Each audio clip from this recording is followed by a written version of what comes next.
بسم الله الرحمن الرحيم الحمد لله رب العالمين والصلاة والسلام على أشرف الأنبياء والمرسلين وعلى آله وصحبه أجمعين ومن تبعهم بإحسان إلى يوم الدين.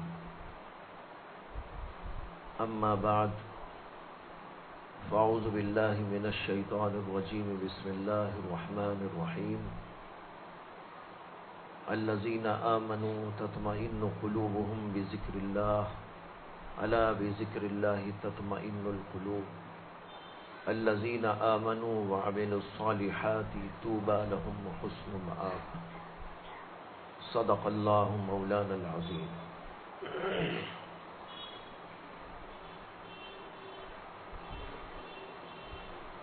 بھائیو، بزرگوں، دوستو،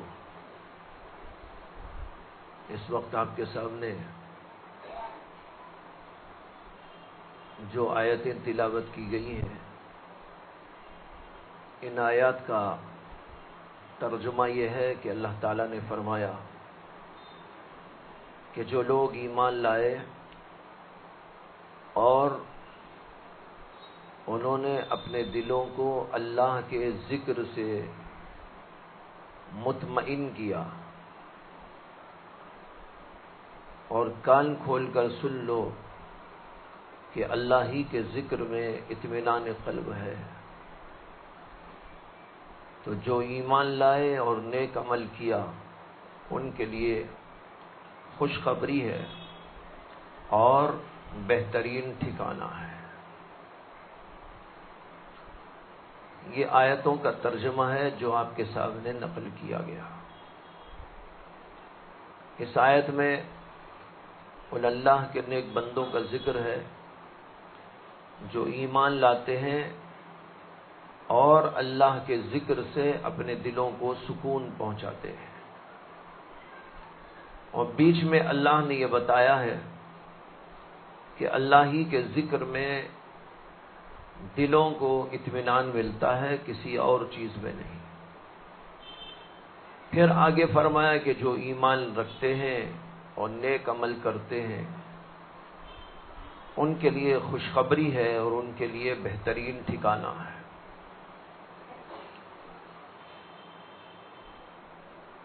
اس ترجمے سے آپ کے سامنے یہ بات واضح ہو گئی ہوگی کہ اس کے اندر مضمون ہے اللہ کے ذکر کا اور اس بات کا کہ اللہ کے ذکر سے دلوں کو سکون و قرار ملتا ہے. اللہ تبارک و تعالی نے حضرت سیدنا آدم علیہ السلام کو جنت میں پیدا کیا، اور جنت ایسی جگہ ہے جہاں پر انسان کا براہ راست اللہ سے تعلق ہوتا ہے. وہاں اللہ کا ذکر، اللہ کی یاد انسان کو ہمیشہ ہمیشہ رہتی ہے. لیکن وہاں پر شیطان کی کارستانیوں کے نتیجے میں حضرت آدم علیہ السلام سے غلطی ہو گئی. غلطی یہ ہوئی کہ اللہ نے جس درخت کے کھانے سے منع کیا تھا، حضرت آدم علیہ السلام نے اس درخت کو کھا لیا. انہوں نے بھی کھا لیا اور ان کی زوجہ حضرت حوا علیہ السلام نے بھی اس کو کھا لیا. اس کے کھانے کا نتیجہ یہ ہوا کہ اللہ کے ذکر سے غفلت ہوئی اور پھر وہاں سے ان کو دنیا میں جانے کا حکم دے دیا گیا. حضرت آدم علیہ السلام اور حضرت حوا دونوں کے دونوں دنیا میں آ گئے. لیکن دنیا میں آنے کے بعد ان کی روح انتہائی بے قرار ہو گئی. ایسے ہی بے قرار جیسے کہ مچھلی کو اگر پانی سے جدا کر دیا جائے تو بے قرار ہوتی ہے. سب جانتے ہیں کہ مچھلی پانی میں زندہ رہتی ہے اور پانی سے اس کو ہٹا دیا جائے، پانی سے اس کو نکال لیا جائے تو اس کی بے قراری ناقابل بیان ہوتی ہے. جس طرح مچھلی تڑپتی ہے بغیر پانی کے، اور پریشان ہوتی ہے اور بے قرار ہوتی ہے، اسی طرح حضرت سیدنا آدم علیہ السلام اور حضرت حوا، یہ دونوں کے دونوں اپنے مسکن سے الگ ہونے کے بعد بے قرار ہونے لگے۔ یہ بے قراری بڑھتی گئی۔ اللہ تبارک و تعالی نے اس بے قراری کا جو علاج کیا وہ یہ تھا کہ ان کے اوپر کچھ کلمات تلقین کیے گئے، جس کا ذکر قرآن میں موجود ہے۔ فتلقى آدم،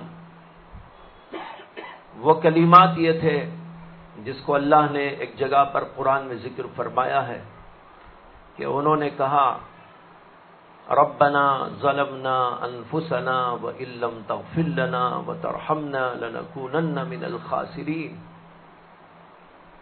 انہوں نے کہا کہ اے ہمارے پروردگار، ہم نے ہمارے نفسوں پر بڑا ظلم کیا ہے، ظلمنا انفسنا وان لم تغفر لنا وترحمنا، اگر آپ نے ہماری مغفرت نہ کی اور ہم پر رحم نہ فرمایا، لنکونن من الخاسرین، تو ہم گھاٹے اور خسارے والوں میں سے ہو جائیں گے۔ یہ کلمات ان کے اوپر تلقین کیے گئے جس کے اندر اللہ کا نام ہے، اللہ کا ذکر ہے اور اللہ سے دعا ہے اور اپنے لیے ندامت ہے۔ دعا ایک عبادت ہے، لیکن بڑی عجیب و غریب عبادت ہے۔ عبادت کی دو قسمیں ہیں۔ ایک عبادت وہ ہوتی ہے جیسے کہ نماز یا ذکر یا اور بہت ساری عبادتیں۔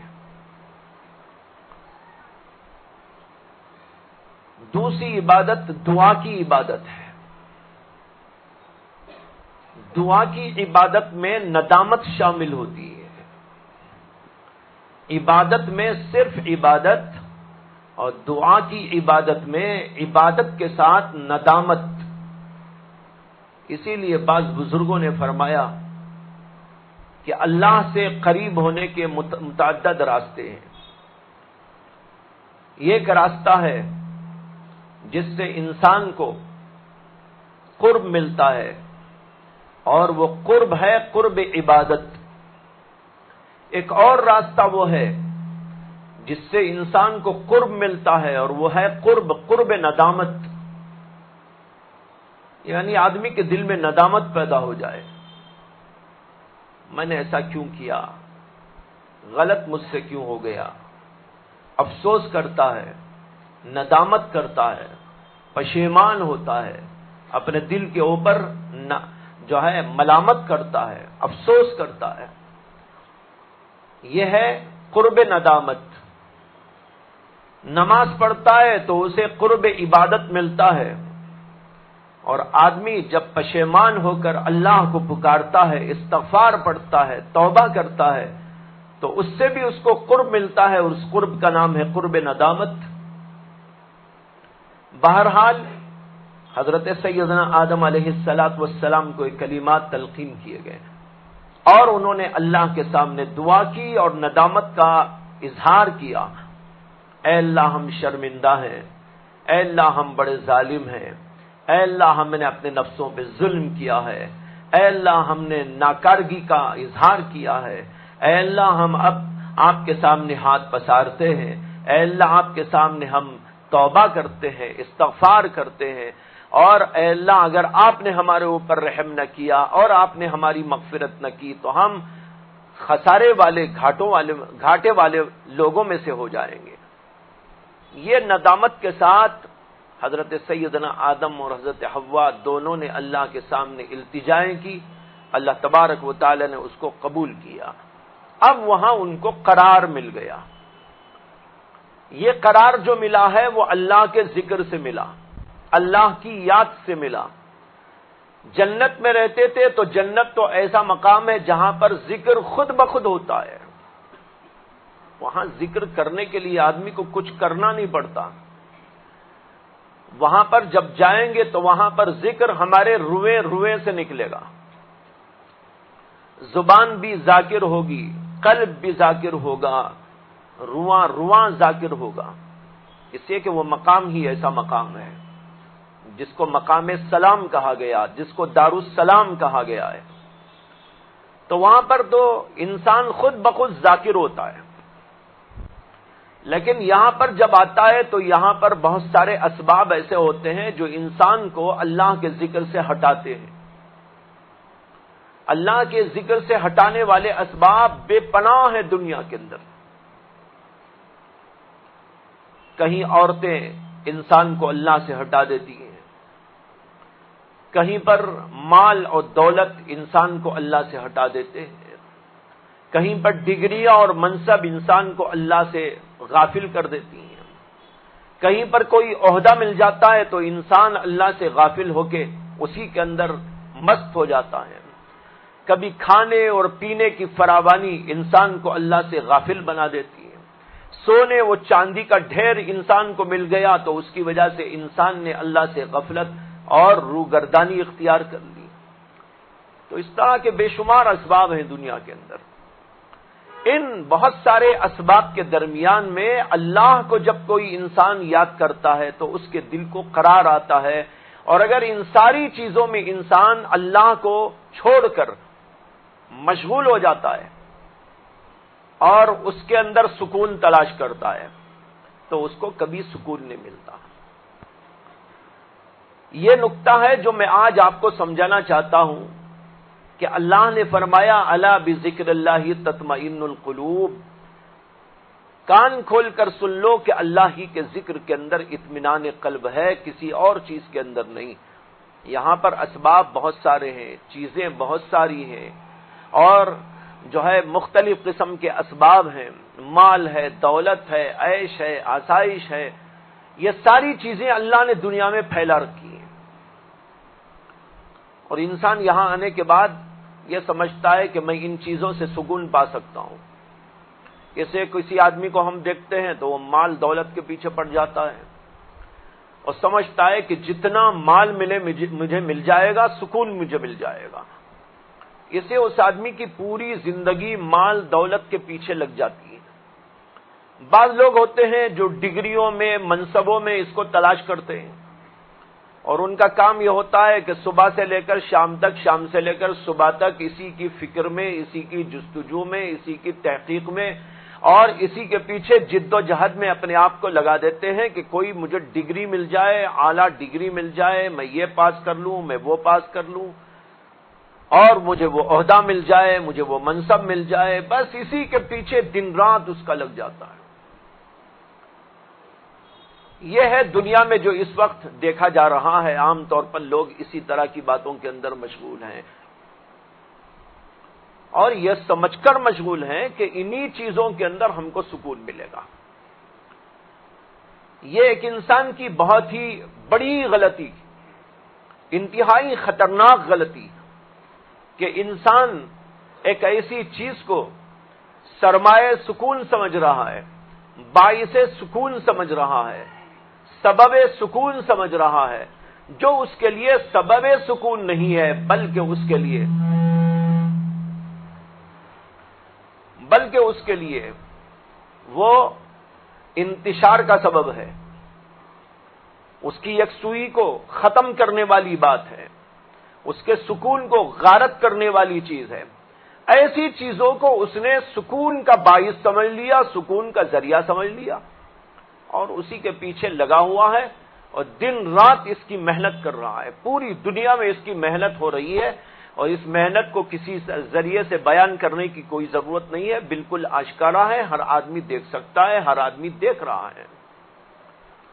لیکن ہم یہ بھی ساتھ ساتھ دیکھ رہے ہیں کہ جو لوگ مال میں، دولت میں، اسباب میں، چیزوں میں، عیش و عشرت کے سامان میں، لڑکیوں میں، عورتوں میں، سونے میں، چاندی میں، منصبوں میں، عہدوں میں، ان سب چیزوں میں سکون تلاش کرنے کے لیے لگے ہوئے ہیں، ان کو ایک رتی برابر بھی سکون نہیں ہے۔ یہ بھی مشاہدہ ہے، یہ بھی دیکھ رہے ہیں کہ سکون کی تلاش کرنے کے لیے لوگ ان میں لگے ہوئے ہیں، بلکہ صحیح تر الفاظ میں یوں کہا جا سکتا ہے کہ پھنسے ہوئے ہیں۔ لیکن یہ بھی دیکھا جا رہا ہے کہ جتنے اس میں جا رہے ہیں کسی کو سکون نہیں مل رہا ہے، ہر آدمی پریشان ہے، مالدار سے مالدار، کروڑ پتی سے کروڑ پتی ہو، لیکن اسے جاؤ اور پوچھو کہ بھائی کوئی سکون ہے آپ کو؟ وہ کہے گا ارے کہاں کا سکون بھائی، وہ مسئلہ ہے، یہ مسئلہ ہے، فلاں جگہ یہ مسئلہ ہے اور یہ چیز ہے، ہر جگہ پر یہی بات۔ ڈگری والے سے آپ پوچھئے اس کی مصیبتیں وہ بیان کرے گا، سونے چاندی والے کو پوچھئے وہ اپنی مصیبتیں بیان کرے گا۔ میں نے شاید چند ماہ پہلے قصہ آپ کو سنایا تھا کہ ایک آدمی تھا، اس کی حضرت خضر علیہ السلام سے ملاقات ہوتی تھی۔ حضرت خضر علیہ السلام زندہ ہیں یا زندہ نہیں ہیں، ایک لمبی چوڑی بحث ہے علماء کے درمیان میں۔ ایک طرف محدثین کا عام طبقہ ہے، وہ کہتا ہے کہ حضرت سیدنا خضر علیہ السلام اس وقت موجود نہیں ہیں، تھے کسی زمانے میں، جب تک تھے، اس کے بعد جب اللہ نے ان کو موت دینی چاہی تو موت آ گئی۔ جو بھی دنیا میں آیا مرنے کے لیے آیا، تو حضرت خضر علیہ السلام آئے اور اپنے زمانے میں جب تک ان کو رہنا تھا رہے اور چلے گئے۔ اور صوفیہ کا ایک بہت بڑا طبقہ اور علماء کا بھی ایک بہت بڑا طبقہ وہ ہے جو یہ کہتا ہے کہ حضرت خضر علیہ السلام اب بھی زندہ ہیں۔ ان کا زمانہ تو حضرت موسیٰ علیہ السلام کے زمانے کا زمانہ یا اس سے بھی پہلے کا زمانہ ہے، اس لیے کہ اللہ تعالیٰ نے قرآن پاک کے اندر حضرت موسیٰ علیہ السلام اور حضرت خضر علیہ السلام کی ملاقات کا تذکرہ کیا ہے، تو معلوم ہوا کہ دونوں ایک زمانے میں تھے۔ اب وہ ان سے بھی بہت پہلے سے کب سے تھے وہ تو پتہ نہیں۔ بعض روایتوں سے یہ معلوم ہوتا ہے کہ حضرت سیدنا خضر علیہ السلام اور ذوالقرنین کا ایک زمانہ ہے، ذوالقرنین ان سے بھی پہلے گزرے،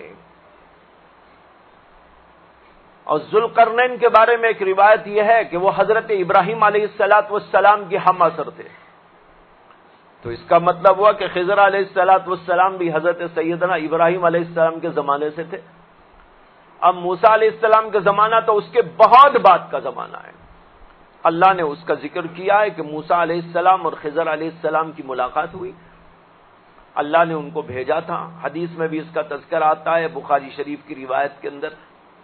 تو بہرحال تو بعض علماء کا کہنا یہ ہے کہ خضر علیہ السلام اب بھی زندہ ہیں، بعض اکابر سے، صوفیہ سے، بزرگوں سے، علماء سے ان کی ملاقات ہوتی ہے، جب وہ چاہتے ہیں کسی سے مل لیتے ہیں۔ ہمارے شیخ و مرشد اور استاد حضرت مولانا مسیح اللہ خان صاحب نور اللہ مرقدہ نے ذکر فرمایا کہ ان کی بھی 2 مرتبہ حضرت خضر علیہ السلام سے ملاقات کعبۃ اللہ میں ہوئی، 2 دفعہ کا ذکر فرمایا، اور دونوں دفعہ کعبۃ اللہ کے اندر ذکر فرمایا کہ وہاں پر ملاقات ہوئی۔ اور بھی بزرگوں سے ایسا ملتا ہے کہ ان سے ملاقاتیں ہوئی۔ تو بہرحال قصہ یہ سنا رہا تھا کہ ایک آدمی نے جن سے حضرت خضر علیہ السلام کی ملاقات کبھی کبھی ہوتی تھی، اس نے سوچا کہ میرے سے حضرت خضر کی ملاقات ہوتی ہے تو ان سے مجھے ایک اچھی سی دعا کرا لینی چاہیے، اتنے بڑے آدمی ہیں اور بہت سے علماء کے اعتبار سے تو وہ پیغمبر ہیں، اور یہی قول صحیح بھی ہے کہ وہ پیغمبر تھے۔ تو اس نے سوچا کہ ان سے مجھے اچھی سی کوئی دعا کرا لینی چاہیے۔ تو ایک بار ملاقات ہوئی تو اس نے کہا کہ حضرت آپ میرے لیے دعا فرما دیجئے۔ حضرت خضر نے کہا بھائی کیا دعا کروں، کیا دعا کرانا چاہتے ہو، بولو وہ دعا کرتا ہوں۔ تو اس نے کہا کہ حضرت یہ دعا کر دیجئے کہ اللہ تعالیٰ مجھ کو ہر طرح کی راحت عطا فرما دے۔ حضرت خضر نے کہا دیکھو یہ بہت ہی مبہم سا جملہ ہے، اتنے مبہم جملے سے دعا کرنا مناسب نہیں ہے، ایسا کرو کہ تم دیکھو لوگوں میں تم کیسے بننا چاہتے ہو، مجھے بتا دو، میں اس کے طرح ہونے کی دعا کر دوں گا۔ اب وہ آدمی کہنے لگا اچھا ٹھیک ہے، جب دوسری دفعہ آپ کی ملاقات ہوگی تو میں لوگوں کو تلاش کر کے دیکھوں گا کون ایسا آدمی ہے کہ میں اس کی طرح بننا چاہتا ہوں، میں آپ سے گزارش کروں گا کہ آپ اس کی طرح ہونے کی دعا کر دیں۔ انہوں نے کہا ٹھیک ہے۔ اب یہ آدمی تلاش کرنا شروع کیا، جس کے بارے میں اسے گمان ہوتا یہ آدمی بڑا سکون والا ہے، بڑی راحت والا ہے، تو سوچتا ایسا مجھے بننا چاہیے۔ اس لیے کہ آدمی تو بڑا راحت والا معلوم ہوتا ہے، بہت سکون معلوم ہوتا ہے۔ تو اب اس کے دل میں آتا کہ مجھے ایسا ہونا چاہیے، تو اس کے لیے وہ اس کے قریب جاتا، سلام علیک کر کے بات آگے بڑھاتا، اور آخر میں یہ بھی پوچھتا کہ ماشاءاللہ میں دیکھ رہا ہوں کہ آپ بہت سکون والے آدمی معلوم ہوتے ہیں، آپ کو کوئی پریشانی نہیں، اور ہر طرح کی آپ کے پاس عافیت اور راحت معلوم ہوتی ہے، میں یہ چاہتا ہوں کہ آپ کی طرح میں بھی بن جاؤں۔ تو پہلے ایک ایسے ہی آدمی سے ملاقات کر کے اس سے جب یہ بات اس نے کہی تو اس نے کہا ارے بھائی توبہ کرو توبہ کرو، میرے جیسے مت بنو۔ نے کہا کیوں، کیا بات ہے؟ کہا رے میری پریشانی آپ نہیں جانتے، میں ظاہراً تو بہت اچھا معلوم ہو رہا ہوں، لیکن میرے دل کے پھپولے تو میں ہی جانتا ہوں۔ اب وہ لمبی چوڑی اپنی داستان سناتا، میرا یہ مسئلہ ہے، میرا وہ مسئلہ ہے، مجھے یہ پریشانی ہے، مجھے وہ پریشانی ہے۔ خیر اس نے اس کو چھوڑا، پھر ایک تلاش کرتے کرتے ایک اور صاحب کو دیکھا تو وہ ماشاءاللہ بڑے ہی مست قلندر نظر آ رہے تھے۔ اس نے سوچا یہ آدمی تو بہت سکون والا معلوم ہوتا ہے، مست قلندر، اس سے ذرا پوچھیں، یہ بہت اچھا ہوگا، میں ایسا بن جاؤں۔ اب اس کے پاس قریب ہو کر اس کے حالات پوچھا تو اس نے بھی کہا ارے بھائی میرے جیسے نہ بنو، کسی طرح کسی کی طرح بن جاؤ لیکن میرے جیسے نہ بنو۔ ارے بھائی کیوں، کیا بات ہے؟ کہا کہ دیکھو یہ پریشانی ہے، یہ پریشانی ہے، یہ پریشانی ہے۔ ایسا وہ بیچارہ لوگوں کو تلاش کرتے کرتے تھک گیا، ہر آدمی کے قریب ہو کر جب اس کے حالات پوچھتا تو ہر آدمی اپنی مصیبتوں کا ایک لمبا چوڑا سلسلہ بیان کرتا۔ آخر اسی پریشانی میں ایک دن ایک جگہ جا رہا تھا تو ایک بہت لمبی چوڑی دکان نظر آئی، اور وہ دکان تھی سونے چاندی کی، اتنی بڑی لمبی چوڑی دکان، سونے چاندی کے ڈھیر ڈھیر ہزاروں قسم کے زیورات، اور اس کے اندر ایک صاحب مست قلندر بیٹھے ہوئے ہیں، بیپار کر رہے، اور ان کے بچے ہیں 10 بچے، اور وہ سب ماتحت ہیں، اور وہ کام کر رہے ہیں، دے رہے ہیں، لے رہے ہیں، لوگوں کی بھیڑ ہے۔ اس کے دل میں آیا کہ یہ آدمی تو ضرور سکون سے ہوگا، اس لیے کہ مال بھی ہے، پیسہ بھی ہے، بچے بھی ہیں، اور بڑے اطمینان کے ساتھ یہ صاحب بیٹھے ہوئے ہیں۔ کمی کیا ہے؟ ایسا معلوم ہوتا ہے کہ سب سے زیادہ سکون والا انسان دنیا میں یہی ہے۔ مجھے ایسا بننا چاہیے، حضرت خضر سے دعا کرا کے میں ایسا بن جاؤں۔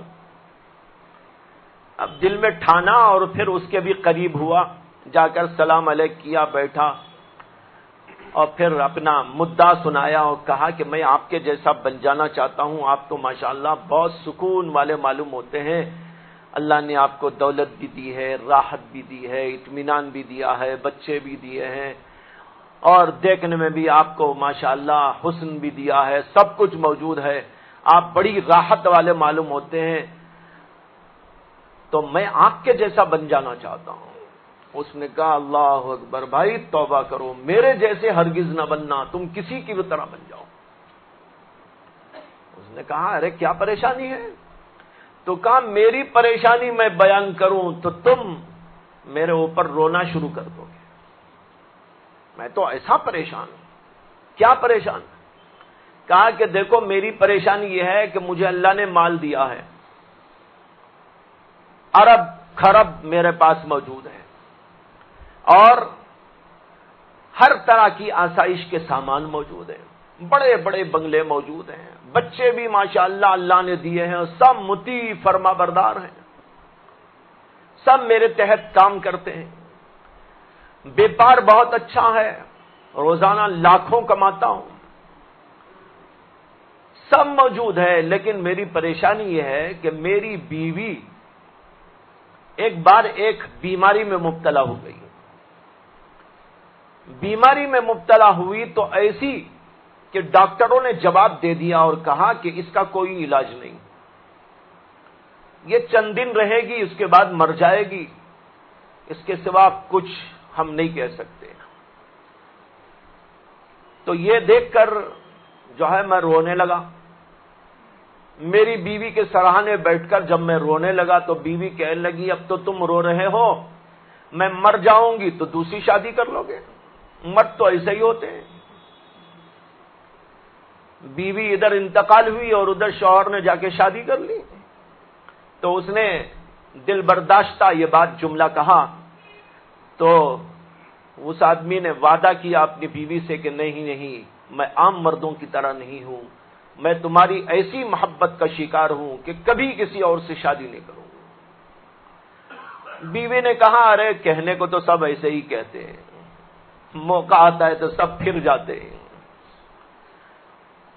تو وہ صاحب کہنے لگے جب بیوی نے یہ کہا تو میں اپنی بیوی کی تسکین کی خاطر اور بیوی کو اطمینان دلانے کی خاطر ڈاکٹر کے پاس میں گیا اور اپنا عضو مخصوص کٹا کے آ گیا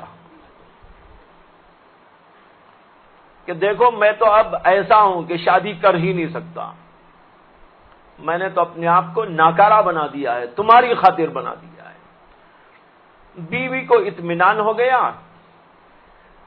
اب انتظار میں تھے لوگ کہ بھائی پتہ نہیں کب انتقال ہو جائے، لیکن اللہ کا کرنا یہ ہوا کہ چند دنوں کے بعد طبیعت ٹھیک ہونے لگی اور بیوی اچھی ہو گئی۔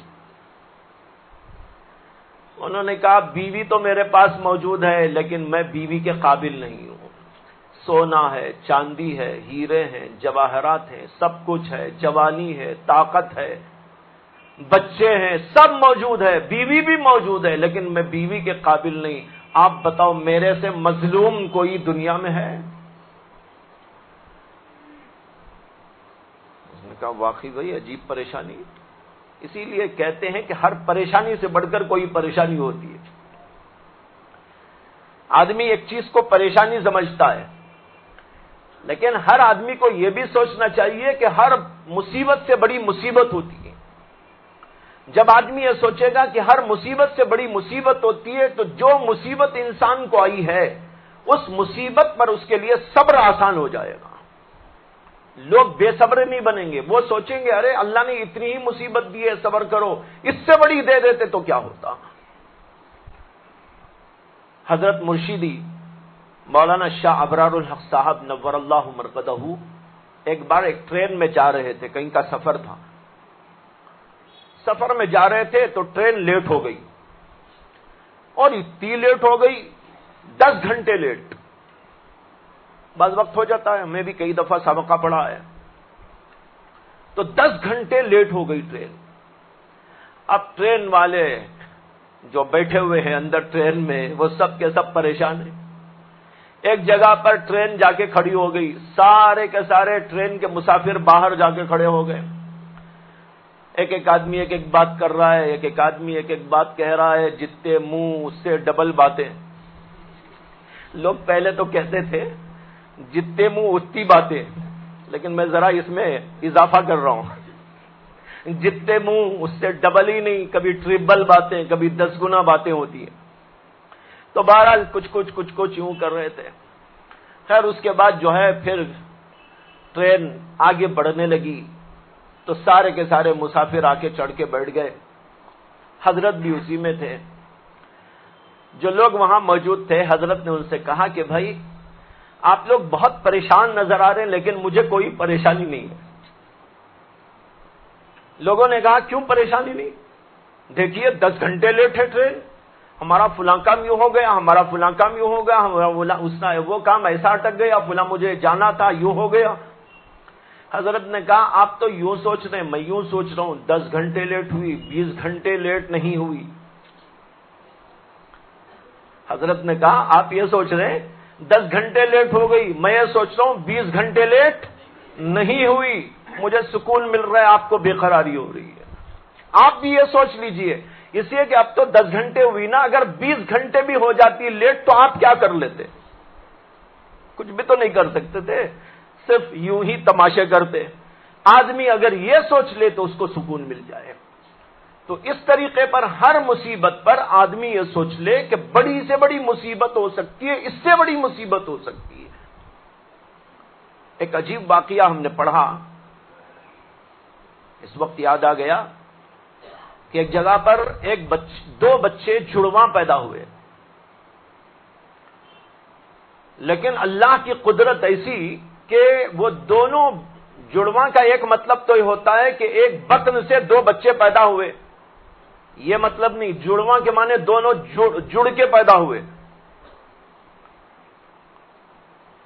اس طرح کے ایک کی پیٹھ اور دوسرے کی پیٹھ ایسا لگی ہوئی تھی، دو بچے ہیں، سب اعضاء دو ہیں، دونوں ایسے لگے ہوئے ہیں، پیٹھ کو پیٹھ لگی ہوئی ہے۔ اب جب بچے پیدا ہوئے تو ان کے ماں باپ مالدار قسم کے لوگ تھے، انہوں نے ڈاکٹروں سے علاج معالجے کے لیے کہا تو ڈاکٹروں نے تشخیص کی، اس کے بعد یہ بتایا کہ بچے ایسے ہیں کہ ان کی شہرگ ایک ہی ہے، اگر آپریشن کر کے ان کو جدا کرنا چاہیں گے تو دونوں مر جائیں گے۔ تو ڈاکٹروں نے کہا آپ کچھ نہیں کر سکتے، چھوڑ دو ان۔ اب وہ بچے یوں ہی پلتے رہے، اب پلنے لگے، بڑے ہونے لگے۔ پہلے تو کھانا پینا دیا جاتا ہے بڑے ہونے کے لیے، پھر اس کے بعد تعلیم کا نمبر آتا ہے۔ جب تعلیم کا نمبر آیا تو ایک بچے کا مزاج دینی تعلیم حاصل کرنے کا ہوا اور ایک بچے کا مزاج دنیا کی تعلیم حاصل کرنے کا۔ دیکھیے عجیب بات ہے، اللہ کی قدرت و جلالت۔ تو ایک بچے کی خواہش ہوئی کہ میں حافظ قرآن بنوں، میں عالم دین بنوں، میں مفتی اعظم بنوں، اور دوسرے بچے کی خواہش ہوئی کہ میں جو ہے انگریزی تعلیم یافتہ بنوں، میں ڈاکٹر بنوں یا انجینئر بنوں، کچھ اور بنوں۔ دونوں کے لیے ٹیوٹر مقرر کیے گئے۔ ایک مولانا کو مقرر کیا گیا کہ اس کو عالم پڑھائیں، اور دوسرے ایک اور گریجویٹ کو مقرر کیا گیا کہ وہ اس کو دنیاوی تعلیم دے۔ اب ادھر اس کی تعلیم ہو رہی ہے، ادھر اس کی تعلیم ہو رہی ہے، ایک شہرک سے دو کام ہو رہے ہیں، اللہ کی قدرت۔ اب اس کے بعد جو ہے ماشاءاللہ یہ صاحب عالم بن گئے اور وہ صاحب گریجویٹ بن گئے، بڑے ہو گئے، داڑھی مونچھ بھی آ گئی۔ لیکن دونوں میں سے جو گریجویٹ بنا وہ ہمیشہ لان تان کرتا تھا اپنے دوسرے بھائی پر، اور کہتا تھا کہ جائے تم بڑی مصیبت بن گئے میرے لیے، میری پیٹھ پہ تم سوار ہو گئے، تم نہیں ہوتے تو اچھا تھا، تم مر جاتے تو اچھا تھا۔ اس طرح جو ہے ہمیشہ لان تان کرتا رہتا تھا۔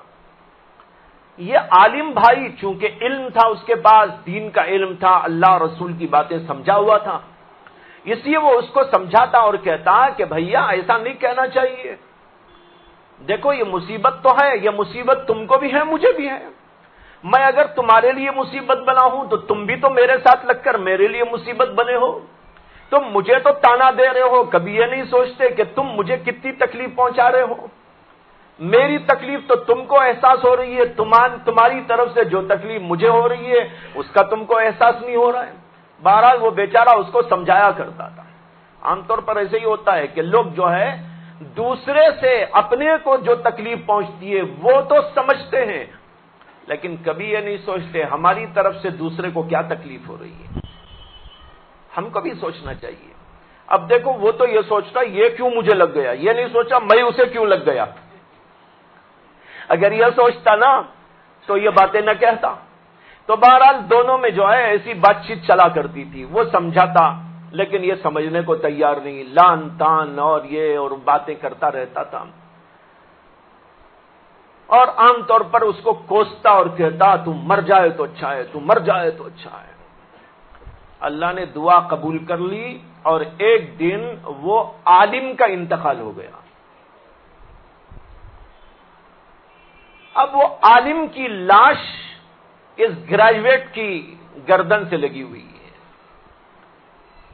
اب لوگوں نے کہا کہ بھائی کیا کریں، اب اسے لاش کو ڈھونا ہے، پہلے تو زندے کو ڈھو رہا تھا، اب لاش کو ڈھونا ہے۔ اب دیکھو جو مصیبت ان دونوں کو پہلے سے تھی اسی کو برداشت کرنا چاہیے تھا، لان تان کی اللہ نے اس سے بڑی مصیبت اس کو لگا دی، ایک کو انتقال، ایک کو موت دے دی اور اس کے ساتھ اس کو جوڑے رکھا۔ اب وہ اس کے ساتھ ساتھ چل رہا ہے، اٹھا رہا ہے، بٹھا رہا ہے، لیکن لاش اٹھ رہا ہے، بیٹھ رہا ہے لاش کو لے کر۔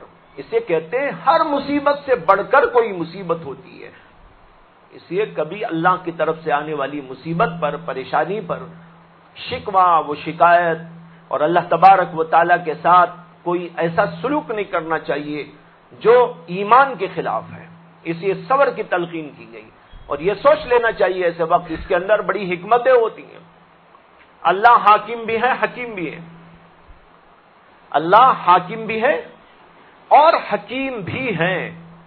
حاکم ہے وہ جو چاہے کر سکتے ہیں، کون پوچھ سکتا ہے اے اللہ آپ نے یہ کیوں دیا، اے اللہ آپ نے کیوں ڈالا، اے اللہ آپ نے مصیبت کیوں بھیجی، اے اللہ آپ نے کھانا کیوں نہیں دیا، اے اللہ آپ نے مجھے یہ فلاں پریشانی میں کیوں ڈال دیا۔ اللہ سے کوئی نہیں پوچھ سکتا، اللہ تو حاکم ہے۔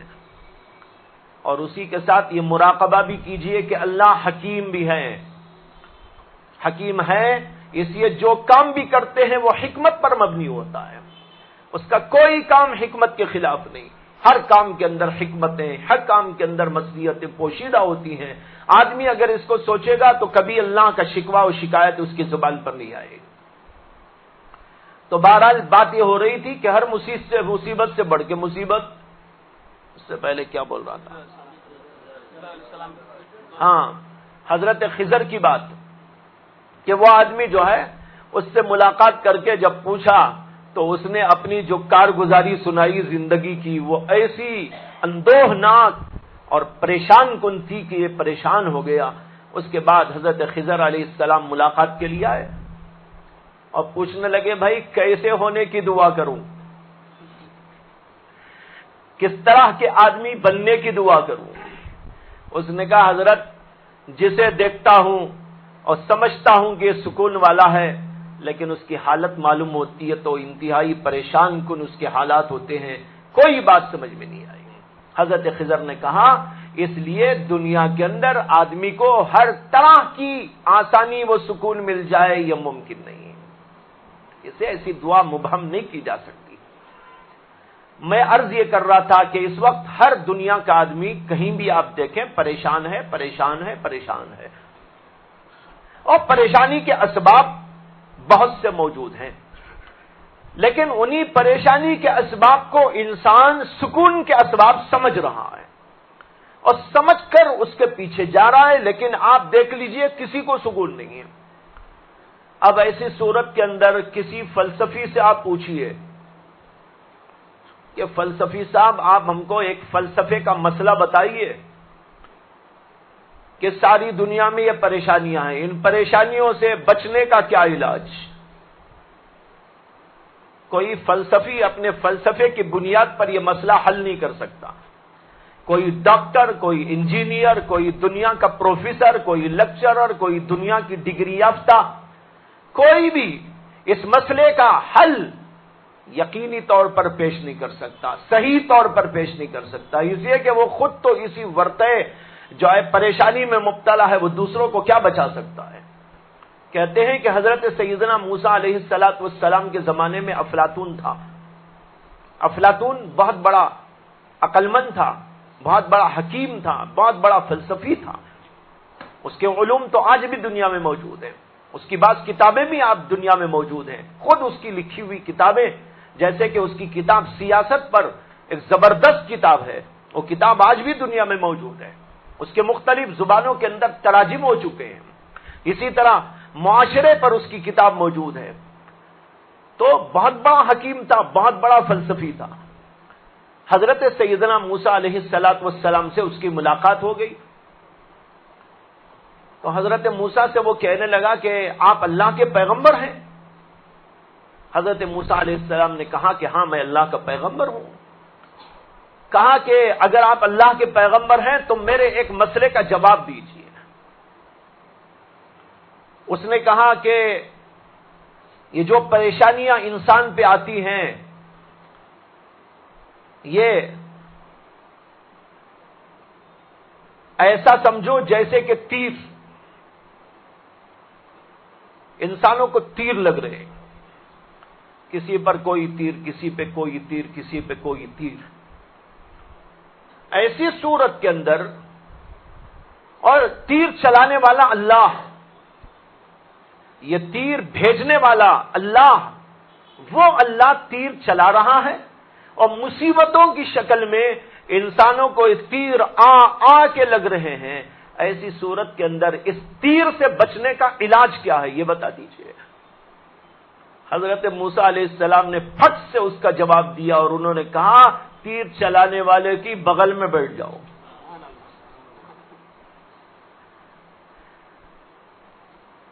تیر چلانے والے کی بغل میں جب بیٹھیں گے تیر کہاں لگے گا؟ اس سے کہ بغل میں تو تیر نہیں ماری جاتی، تیر تو سامنے ماری جاتی ہے۔ تو یہ کہا تو افلاطون کہنے لگا واقعی میں جانتا ہوں اور واقعی میں مانتا ہوں کہ آپ اللہ کے پیغمبر ہیں، اس لیے کہ ایسا جواب برجستہ فی البدی اور اتنا صحیح سوائے پیغمبر کے کوئی نہیں دے سکتا۔ میں جان لیا، لیکن مجھے آپ کی اس لیے ضرورت نہیں ہے کہ میں بہت بڑا عقل مند ہوں۔ یہ روایت بہت سے ہمارے اکابر نقل کرتے ہیں، کہاں تک صحیح ہے معلوم نہیں۔ بہرحال موسیٰ علیہ السلام کے حالات اور واقعات میں بڑے واقعات ملتے ہیں، عجیب عجیب واقعات ملتے ہیں، حیران کن واقعات ملتے ہیں، لیکن ان کی سندیں تو نہیں ہیں، لیکن ناممکن بھی بہرحال نہیں ہے اور خلاف شریعت بھی اس میں کوئی بات نہیں ہے۔ ایسی روایات کو اسرائیلی روایات کہا جاتا ہے، یہ بنو اسرائیل کی طرف سے آئی ہوئی روایات۔ ان روایات کے بارے میں اصول یہ ہے کہ خلاف شریعت اگر کوئی بات ان میں ہے تو وہ قابل قبول نہیں ہے، اور اگر خلاف شریعت نہیں ہے، شریعت کے موافق ہے تو وہ قبول کی جا سکتی ہے، اور جس کے اندر کوئی بات بھی نہیں ہے تو وہاں پر جو ہے سکوت کیا جائے، کہیں لیا بھی جا سکتا ہے، کہیں چھوڑا بھی جا سکتا ہے۔ تو بہرحال اس کے اندر کوئی خلاف شریعت بات تو نہیں ہے، اس سے ممکن ہے کہ ایسا ہوا ہو کہ حضرت موسیٰ سے اس کی ملاقات ہوئی ہو، واللہ تعالی عالم۔